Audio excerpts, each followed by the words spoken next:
They invited me into that meeting to erase me. My own family sat there with calm smiles, already planning my removal. They judged me, whispered about me, and then told me to wait outside in front of everyone, as if I had no power left. What they didn't know was this: while they were celebrating my fall, every decision they were making was already meaningless. Minutes later, the room fell silent. Because I wasn't being pushed out, I was about to take everything from them. Subscribe now. This isn't a soft story. This is about cruelty, betrayal, and a revenge so clean. It left powerful people begging in silence. I walked into that meeting knowing my name was on the invitation, but feeling like my presence was a problem they hadn't planned to solve politely. The room went quiet in a way that felt practiced, not respect, control. Chairs shifted, eyes lifted briefly, then slid away.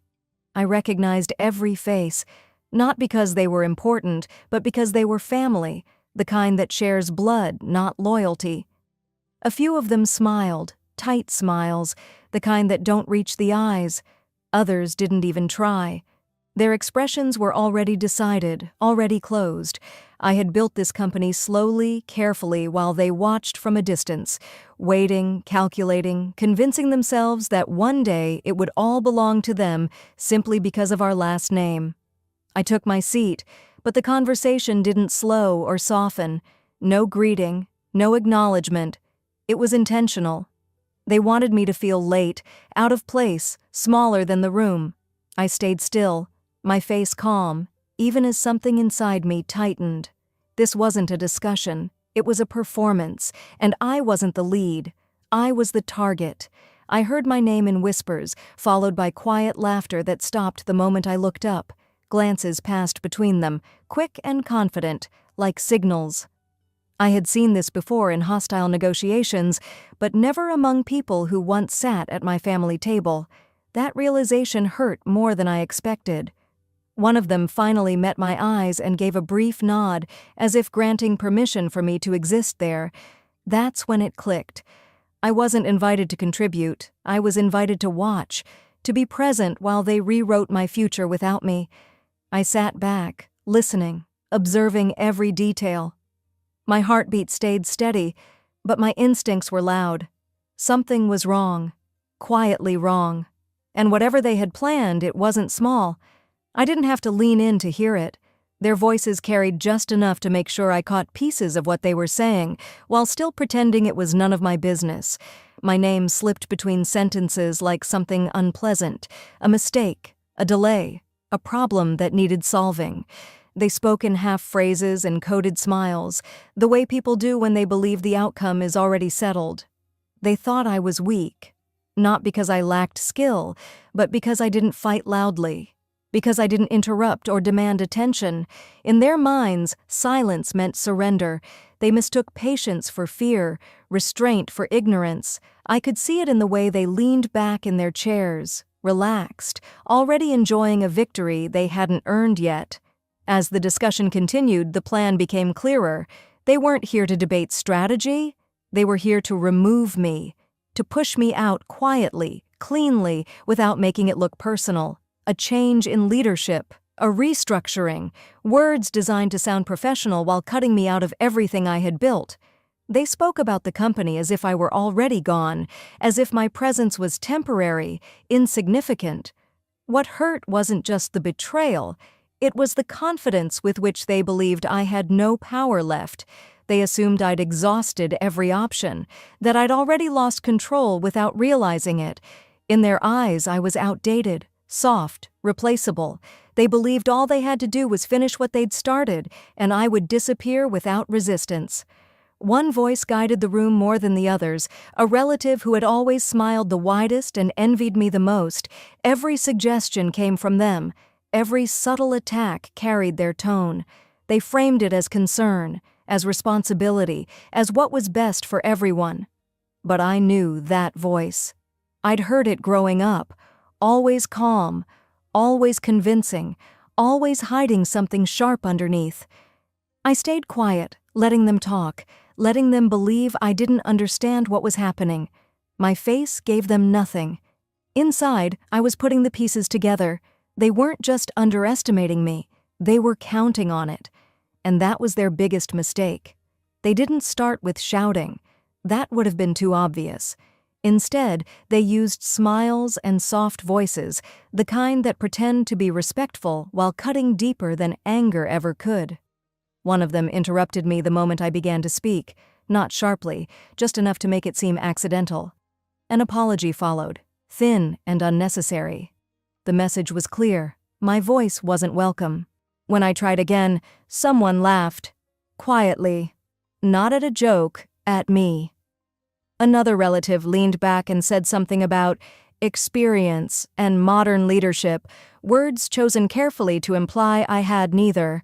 They brought up old decisions, framed as concerns, dragging my past into the room like evidence in a trial I hadn't agreed to attend. Each sentence was polished, rehearsed, designed to sound reasonable while tearing me down piece by piece. I could feel eyes on me now, not curious, judging. Watching to see how I'd react, waiting for cracks. They spoke over me freely, correcting things I hadn't even finished saying. One of them summarized my own work back to me poorly, then looked around for approval. A few nods followed.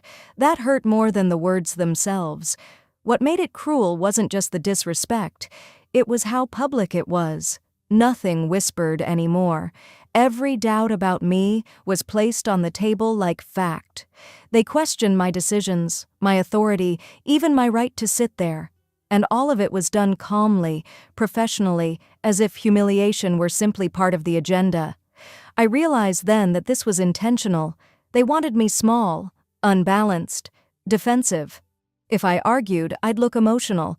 If I stayed quiet, I'd look weak. It was a trap built by people who knew exactly how to hurt me without ever raising their voices. My hands rested still in front of me. I kept my posture steady. Inside, something cold settled in. Not fear. Clarity. This wasn't a misunderstanding. This was an execution, dressed up as a discussion. They weren't testing me. They were displaying me. And the more they pushed, the more certain I became that they believed this was already over. They were wrong. The room didn't explode. It tightened. Voices lowered, glances sharpened, and then came the sentence they had clearly rehearsed. It was delivered calmly, almost kindly, which somehow made it worse. One of them looked at me, not with anger, not with doubt, but with certainty. The kind that assumes authority without earning it. They said it would be better if I waited outside for a moment, just for clarity, just to let the others finish a few things. There it was. The final insult. Not hidden, not softened. Said clearly enough for everyone to hear. No one objected. No one shifted uncomfortably. A few avoided my eyes. Others watched closely, like spectators waiting to see if I would break. I felt it then, not embarrassment, not shock, but the sharp awareness of how far they were willing to go. This wasn't about efficiency or order. This was about power, about reminding me, publicly, where they believed I belonged. I stood slowly. Every movement felt measured, intentional. I could sense security watching from the edge of the room, already alerted. That detail stayed with me. They hadn't just planned this moment. They had prepared for it. They wanted witnesses. They wanted control. As I walked toward the door, I heard a quiet breath of laughter behind me. Not loud enough to challenge, just enough to sting. I didn't turn around. I didn't say a word. Silence was the only response that didn't give them what they wanted. The door closed behind me with a soft click. The hallway was empty, cold, bright. I stood there alone, exactly where they had placed me. Outside the room, outside the decision, outside the future they were designing without me, and yet, standing there, something unexpected happened. The pressure lifted. The humiliation stayed behind that door. Out here, I could think. Out here, I could breathe. They believed this moment proved their strength. They believed removing me from the room removed my power. They were wrong, because as I stood there, listening to their muffled voices continue without me, I understood something clearly for the first time. This wasn't the end of my authority. It was the moment they exposed their desperation. People don't push someone out unless they're afraid of what that person can still do. I waited, calm, silent, not because I had no choice, but because I did. Standing there in that quiet hallway, I let them believe the story they'd written about me, that I was stunned, that I was finished, that being asked to step outside had stripped me of whatever authority I once had. Inside that room, they were probably congratulating themselves already, mistaking my silence for defeat. What they didn't know was that I had learned long ago to prepare in silence. Months before this meeting, I had sensed the shift, the sudden interest, the forced concern, family members who had never cared about the business asking too many questions, requesting access they didn't need. I hadn't confronted them. I hadn't warned them. I had simply listened, watched, documented, and quietly moved pieces into place while they underestimated me. They didn't know about the decisions I'd made when no one was watching. The agreements signed in rooms where my name wasn't whispered, but respected. The authority I'd secured without announcements. I had learned that real power doesn't arrive loudly. It settles quietly, then waits. They thought I'd lost control because I stopped fighting them openly. They believed I'd grown tired, soft, distracted. What they failed to understand was that I stopped reacting because I no longer needed to. Every move they were making now was late. Every plan they were celebrating had already been accounted for. I leaned against the wall and closed my eyes for a moment, not to escape, but to focus. Inside, my mind was calm, steady, clear. I replayed every conversation, every look, every calculated insult, not with anger, with precision. They had shown me exactly who was leading the attack, who was following, and who was simply too afraid to speak. The irony almost made me smile. They believed pushing me out of the room meant pushing me out of the company. They believed authority lived in chairs, votes, and loud voices. They didn't understand that the foundation had already shifted beneath their feet. I checked the time. Not because I was nervous, but because I knew what came next. The longer they talked without me, the deeper they were sinking into a decision that would soon unravel. Out there, alone in that hallway, I wasn't waiting for permission. I was giving them time to finish making the biggest mistake of their lives. I wasn't in the room, but I didn't need to be. I knew how they operated when they thought they had won. Confidence would turn careless, voices would grow louder, caution would disappear. People who believe they're untouchable always rush the ending. Through the door, I could hear it. The shift. Laughter, no longer restrained. Someone speaking too fast, too proudly. They were celebrating before the result was final. I imagined them leaning back in their chairs, convincing each other that removing me had been the hardest part. Now all that was left was paperwork, formalities, signatures. They began speaking freely, too freely. I knew they were rewriting roles, assigning authority, dividing what they assumed would soon be theirs. They talked about the company as if it were an object already placed on the table, waiting to be claimed. Not once did they question whether they still had the right to make those decisions. That was their mistake. They assumed the room itself gave them power, that as long as they were inside and I was outside, control had shifted. They believed urgency worked in their favor. The faster they moved, the less time there would be for anything to go wrong. They didn't pause to verify. They didn't slow down to confirm. They trusted each other, people bound by ambition, not loyalty. I knew exactly who would push them forward. The same relative who had guided the conversation earlier. The same voice that always framed risk as courage and recklessness as leadership. That voice would insist they finalize everything now before doubt could enter the room. And the others would follow, relieved to let someone else take responsibility.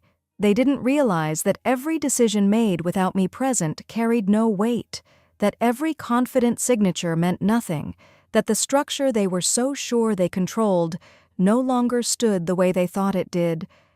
I could almost see it, the moment when someone hesitated, asked a quiet question, and was brushed aside.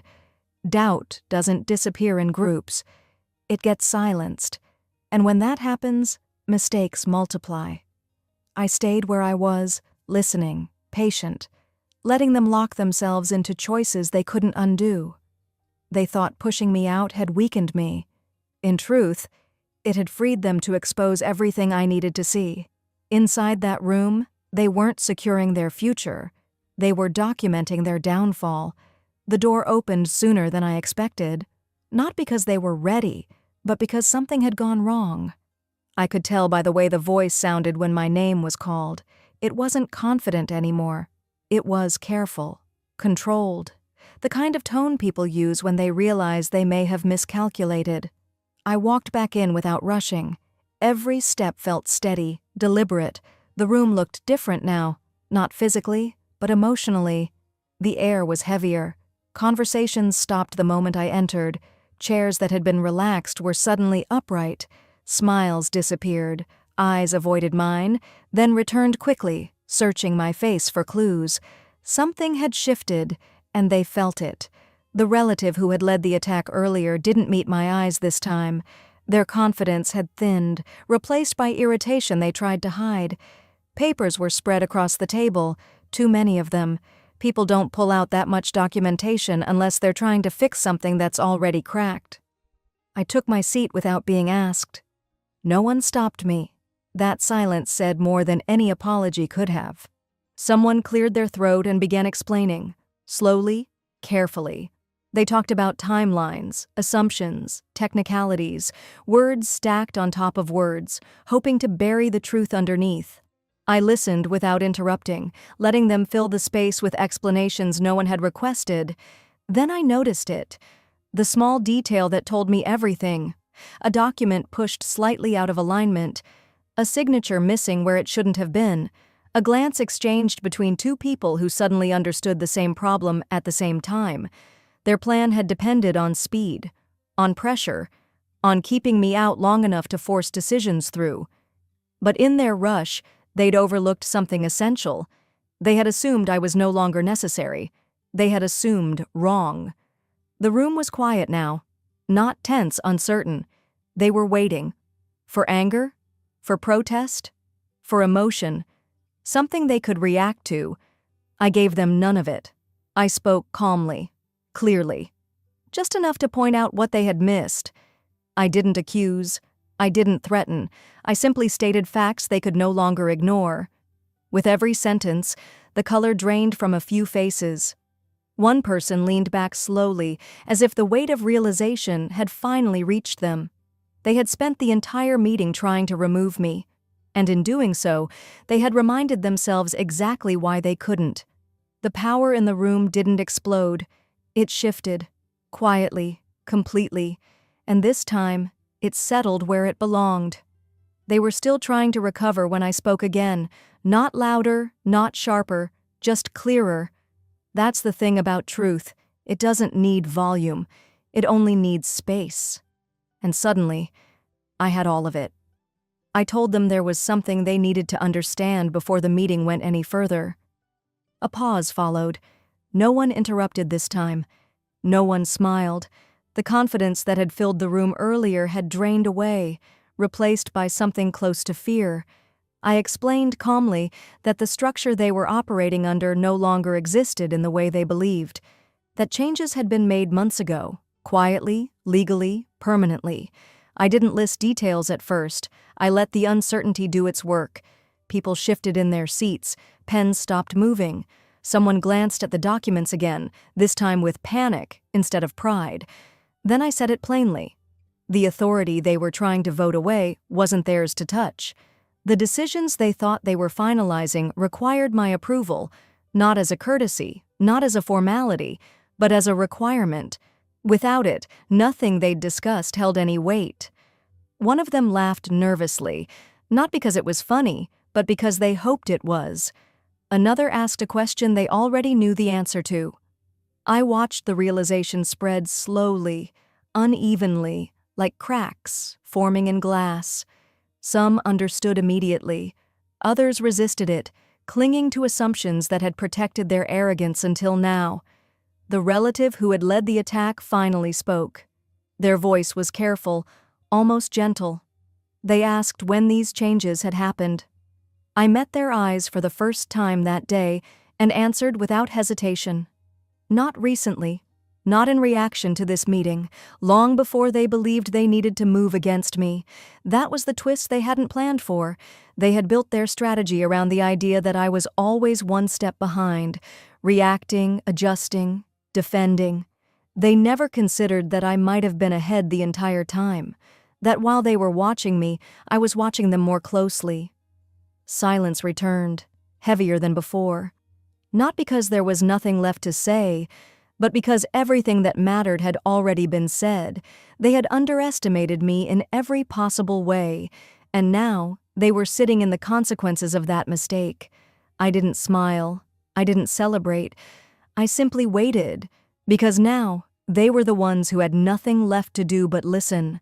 I could have ended it there. I could have let the silence stretch and walked away with quiet victory. But what they had done wasn't just strategic, it was personal. It was calculated cruelty, and I had learned something important about power. If you don't define the ending, someone else will try to rewrite it. So I continued. I addressed the room without raising my voice, without emotion clouding my words. I reminded them of the way this meeting had started, the looks, the interruptions, the decision to remove me from the room as if I were an inconvenience instead of the foundation. I didn't accuse them directly. I didn't need to. I simply described the sequence of events as they happened. Facts have a way of feeling cruel when there's no excuse left to hide behind. Then I began to act. I explained which agreements would no longer move forward, which partnerships were being dissolved, which leadership roles would be reevaluated, effective immediately. Names weren't shouted. They were spoken clearly, carefully, one by one. Each word landed with precision. Chairs shifted. Breathing changed. Someone tried to interrupt me and stopped halfway through the sentence, realizing they no longer had the authority to do so. The relative who had led the attack went still. I turned to them last. I explained that trust, once broken at this level, doesn't heal with apologies. That influence built on manipulation collapses the moment it's exposed. I didn't remove them with anger. I removed them with certainty. That, more than anything, broke them. This wasn't revenge fueled by rage. It was correction, alignment. The removal of people who believed cruelty was a strategy and arrogance was strength. I wasn't humiliating them the way they had tried to humiliate me. I was doing something far worse in their eyes. I was making them irrelevant. No shouting followed, no dramatic exits, just quiet understanding settling across the table. They had pushed too far, misread the moment, and underestimated the person they believed they could control. I paused when I was done, not for permission, but to let it sink in. They had asked me to wait outside. Now they were the ones sitting still, powerless, watching the future move forward without them. And for the first time that day, I felt something close to satisfaction. Not because I had won, but because I had ended it on my terms. I let the silence breathe, not to be dramatic, but because endings deserve space. Faces around the table were frozen between disbelief and calculation, searching for a way back into control that no longer existed. They were waiting for mercy, for a pause they could turn into negotiation. I gave them neither. I stood, not abruptly, just enough to change the balance of the room. When I spoke again, my voice was steady, almost gentle. I told them there would be no revisiting what had been decided today, no follow-up meetings to soften the outcome, no private conversations to reshape the narrative. This wasn't punishment, it was consequence. I reminded them, calmly, of the moment that defined everything, the request that had been made in front of everyone, the one that revealed how easily they dismissed what they didn't understand. I didn't repeat the words exactly. I didn't need to. They remembered. I could see it in their eyes. Then I said the line that ended them. I told them that power doesn't vanish when you step out of a room. It vanishes when you forget who built it. That asking me to wait outside hadn't diminished me. It had exposed them. And exposure, once it happens at this level, is irreversible. One of them tried to speak. I raised a single hand. Not aggressively, just enough. The room went quiet again. I told them the future of the company would move forward without bitterness, but not without boundaries. That trust would be rebuilt, with new people, new standards, and no exceptions for blood or history. I looked directly at the relative who had led the attack. Their composure finally cracked, not loudly, subtly, the way people break when they realize there's no argument left to make. I told them they could keep their pride or their position, but not both. The choice had already been made. I gathered my papers and turned toward the door. This time, no one asked me to wait. No one followed. No one spoke. The room stayed exactly where it was, silent, stunned, and suddenly very small. As I walked out, I didn't feel triumphant. I felt finished. Finished explaining. Finished tolerating. Finished shrinking to make others comfortable. They thought the meeting would end with my removal. Instead, it ended with my line and their collapse. And I never looked back. When I walked out of that room, I didn't feel light. I felt clear. There's a difference. Victory doesn't always come with relief or joy. Sometimes it comes with understanding, sharp, permanent, and impossible to unlearn. That day taught me that power isn't loud. The people who talk the most are usually trying to convince themselves. Real power waits. It watches patterns. It moves only when the outcome is already decided. I had spent years believing that fairness would protect me, that shared history would matter, that blood would slow betrayal. I was wrong. What protects you is preparation. I learned that silence is dangerous only when it's empty. When silence is informed, it becomes a weapon.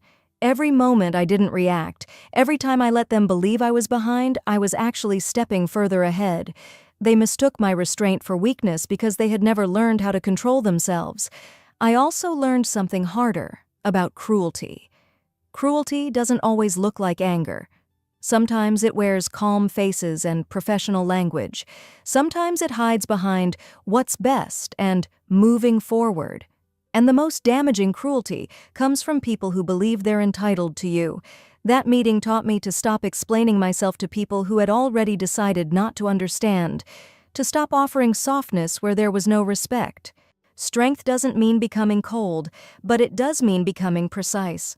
Most of all, I learned that you don't owe access to anyone who treats your value as negotiable.